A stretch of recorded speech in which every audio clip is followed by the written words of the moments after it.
ఉన్నాడు. నేను చెప్తా ఉన్నాము, అల్లు అరవింద్ జాగ్రత్త, నువ్వు ఓన్లీ వేషాలు పగటి వేషాలు వేసుకొని మరి ఒక చెత్త సినిమా తీసినావు. అదే మన పుష్ప అంటే ఏంది, మన సామాజిక అంటే సమాజాన్ని బాగుపరిచే సినిమా, అది ఒక స్మగ్లర్ సినిమా. అది ఎర్రచందనం అమ్ముకోవడానికి నువ్వు చేసిన దందలను చూపించినావు. నువ్వు మా ముఖ్యమంత్రి మాట్లాడితే ఖబర్దార్, నువ్వు ఆంధ్రోడివి, ఆంధ్రోడ్ లాగానే ఉండి ఇక్కడ బతకదానికి వచ్చినావు. నేను ఒక ఎమ్మెల్యేగా, రూలింగ్ పార్టీ ఎమ్మెల్యేగా మాట్లాడుతూ ఉన్నాను. ఇవాళ మీకు ఇచ్చిన గౌరవాన్ని ఉంచి ఇక్కడ వ్యాపారం చేసుకోండి, కానీ మా ముఖ్యమంత్రి గారి మీద మాట్లాడినా ఇంకేదో నీకు ఉన్నది ఏందా? నువ్వు పగటి వేషగాడివి, డబ్బులు ఖర్చు పెట్టి డబ్బులు సంపాదించుకునే వ్యాపారస్తుడి, నువ్వు ఈ సమాజానికి ఏం చేసావు? నీ గౌరవం ఇవ్వాలి.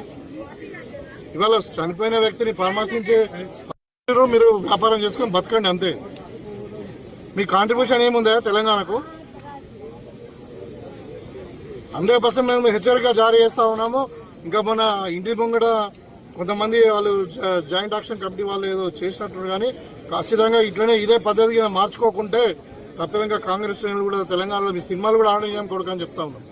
ఒళ్ళు దగ్గర పెట్టుకొని మాట్లాడు. నువ్వు చేసింది ఏంటి? పర్మిషన్ లేకుండా థియేటర్కి పోయినావు.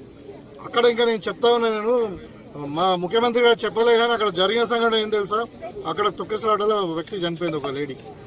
ఈయన పర్మిషన్ లేకుండా కార్ మీద జీప్ మీద ఎక్కి చేతులుపుకుంటూ పోతే అందరు దగ్గరకు వచ్చేసింది. దగ్గరకు వస్తే వాళ్ళ వీళ్ళు ఉంటారు కదా సెక్యూరిటీ, వాళ్ళందరూ కూడా తొక్కిసలాట అయిన తర్వాత ఇక్కడ పోలీసు వాళ్ళు చెప్పి ఏసీబీ పోయి ఏమని చెప్పిందంటే, అక్కడ మహిళ చనిపోయింది, ఇంకొక బాబు తీవ్రంగా గాయపడ్డారు సార్, మరి ఇక్కడ ఉండకండి, మీరు థియేటర్కి వెళ్ళిపోండి అంటే వాడు ఏమంటాడు తెలుసా? నరబలి అయిపోయింది, సినిమా హిట్ అవుతారంట. ఆ ఫాల్తు కూడా మాట్లాడేది. మనకి అసలు మానవత్వం ఉందా విధవా? ఇవాళ నేను మాట్లాడుతూ ఉన్నాను, మీరు మళ్ళీ తర్వాత ఆ డీసీబీ పోయి నువ్వు అరెస్ట్ చేస్తాం, లేకుంటే నువ్వు సొప్పదాకా వెళ్ళిపోయి ఇక్కడ ప్రాబ్లం అవుతుంది అని అంటే అప్పుడు వెళ్ళిపోయేటప్పుడు కూడా మళ్ళీ చెదులుపుకుంటూ పోడు.